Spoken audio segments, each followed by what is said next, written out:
Mezi obcemi Arzignano a Valdaño poblíž Vicenzy se nachází vila Trissino Marzotto.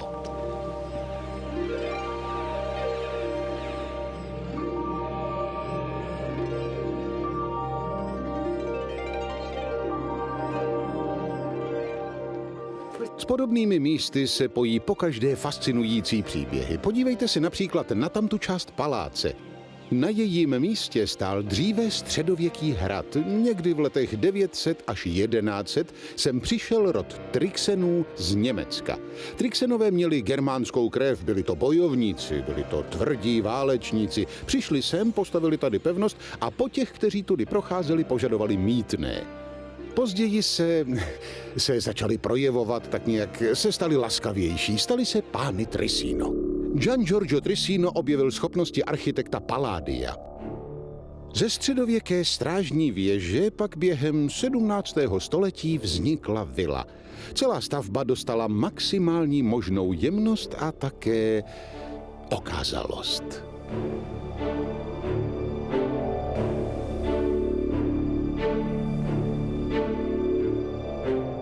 Vily v Benátsku jsou stále obývané a tím vytvářejí autentickou atmosféru.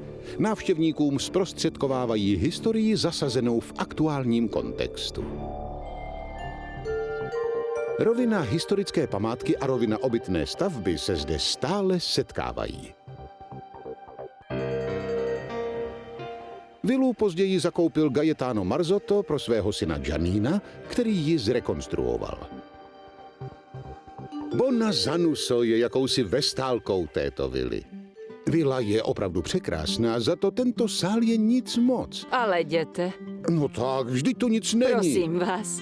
Žertuji. Naopak zde se nachází takový malý poklad. Je to sál, ve kterém je umístěna sbírka tapisérií. Ty mohou vyprávět. To ano.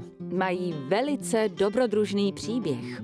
Je to jedna z největších soukromých sbírek na světě, která je navíc kompletní. Patřila rodině Gonzaga, která potřebovala na cestování něco jako piknikovou deku. Cestovní mobiliář. Přesně. Tyhle tapisérie? Ano. Autory motivů jsou Raffaello a Giulio Romano. Byli to dva známí umělci. Vyrobeny byly v Pannemáker v Belgii, jsou vlámského původu. A co přesně se s nimi během těch let stalo? Naštěstí se rozptýlili po celém světě. Během útoků a napadení nějakého rodinného sídla je totiž agresor obvykle ničil. Podívejte se, jak se to leskne. To jsou zlaté a stříbrné nitě, které jsou do nich vetkané. A jelikož jsou nástěnné koberce příliš těžké na přepravu, útočníci z nich vytahovali drahé nitě, aby je mohli ukrást. To je tedy hrozné. Tato sbírka se zachovala, protože rodina Gonzaga dopředu věděla o hrozícím útoku. A prodala ji starožitníkům. Tapisérie se pak roztrousily po světě. Gaetano Marzotto, otec Giannina Marzotto, na dvě narazil v Benátkách v Palazzo Donna dalle Rose. Zamiloval se do nich a rozhodl se, že znovu sjednotí celou sbírku. To provedení je skvělé, ale skvělé je i přijetí hostů v této vile. I zdejší pochoutka Bacala alla Vincentina.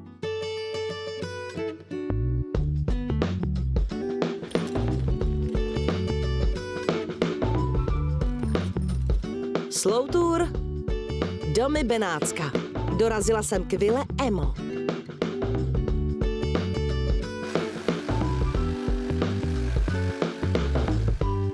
Ten park je úžasný. Je tu mnoho tvarovaných dřevin a živých plotů sestříhaných do různých tvarů. Mají tu vlastního zahradníka, který je tak trochu podivín a není jednoduché se s ním zblížit. Zdravím! Je to živý plot, nebo je to spíš taková zítka? No. Řekněme italská zahrada, kterou tvoří tyto živé ploty. Není vůbec jednoduché docílit toho, aby vypadaly právě takhle. To ne. Jak to děláte, že jsou právě takovéhle? Vyzkoušejte si to. Můj bože, ne. Nebo ano. Všechno je někdy poprvé. Všechno je někdy poprvé. Můžu to zkusit, ale nechci vám to zničit. Nevadí. Zmáčkněte Už se mi to to stalo tak. s ovcemi.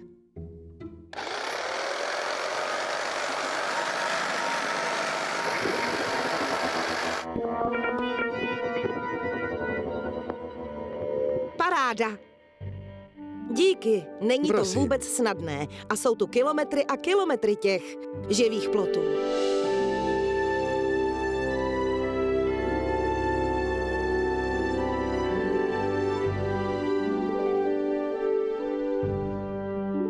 Dobrý den, Vítejte. tak vy jste majitelé Dobrý den. této vily, Těší mě. vily Emo? Kde pak? Zastupujeme tady Banku della Fondazione. Majitelem vily je právě tato místní banka, ve které působí společníci i občané. Koupila tuto vilu, aby ji všichni mohli využívat. To je hezké. Takže je to taková záchrana památky, za kterou vděčíme nejen jedné rodině. Je to vlastně také... Památka UNESCO, takže patří všem. Nejste vévodové, markýzové ani hrabata. Rozhodně ne. Jsme zcela obyčejní lidé. Pojďme se podívat, je to kouzelné, ty klasy po stranách.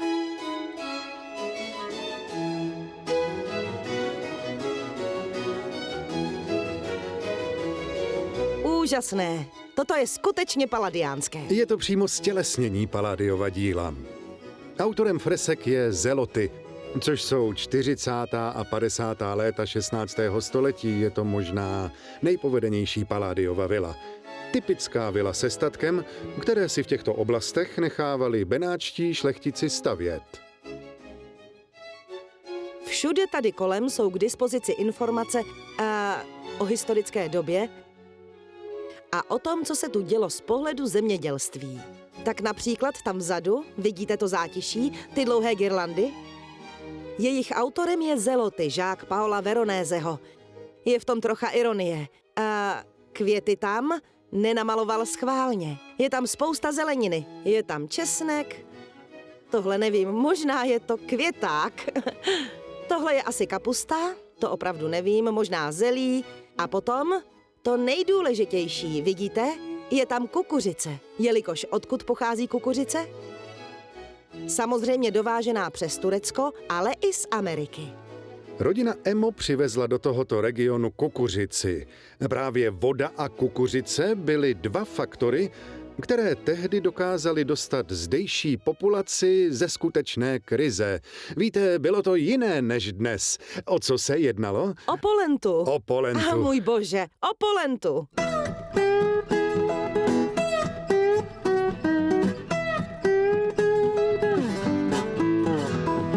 Polenta vzniká zpracováním takzvané turecké pšenice. 4 rostliny na metr čtvereční. Na 1 metr čtvereční, což opravdu není mnoho. Je to řídké osazení, ale díky tomu vyrostou statné a pevné rostliny, které vítr jen tak nevyvrátí a nezlomí.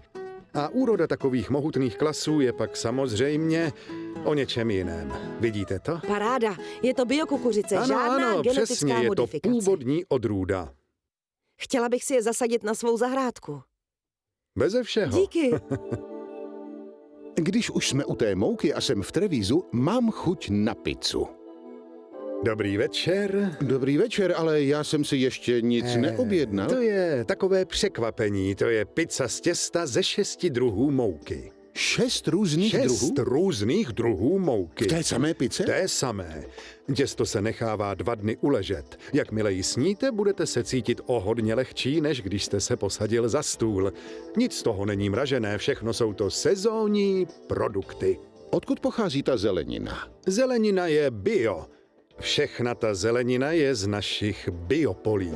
Nacházím se ve Ville della Zonca, ve starobylém zemědělském podniku, ze kterého vznikl gastroagroturistický podnik s množstvím rysů šlechtického sídla.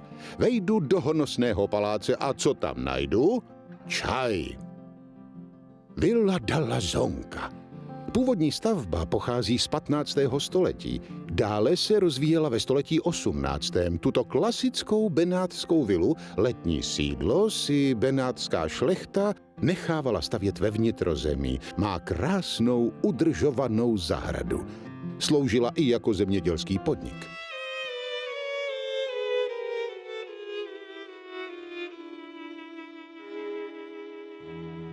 Podívejme, na vrcholu schodiště na nás čeká samotný hrabě Agostino dalla Zonca, majitel této překrásné vily. Ano, ano. Vaše významná rodina byla vždy známá a vyhlášená pro své mecenášství.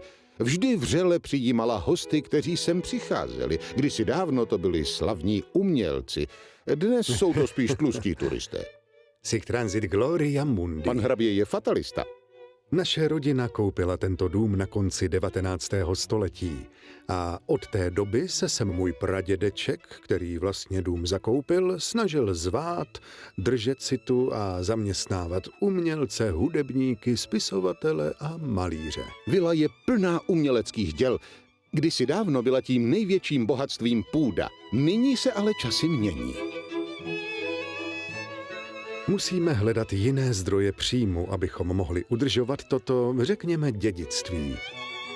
Abychom zde mohli poskytovat klientům služby, museli jsme budovu určitým způsobem upravit. Můžeme zde poskytovat ubytování a lidé si zároveň mohou prohlédnout a navštívit to, co se snažíme zachovat pro naše vnoučata. Dnes se bez turistů neobejdeme, to si musíme přiznat. Kdysi dávno, když sem někdo zavítal, byla to událost. Hostů bylo málo, ale byli skvělí. Dnes je nás plno, ale už to není on. Pokud zabrousíte do kronik, dočtete se v nich, že když Byron přijel do Benátek, doprovázelo ho 8 sluhů, 3 psy, papoušek a dokonce 1 opice a ubytoval se v jednom z paláců. Ale podle mého tu už dnes takového turistu nemáte šanci potkat. Drahý pane hrabě, dnešní cestovatelé už nejsou, co bývali.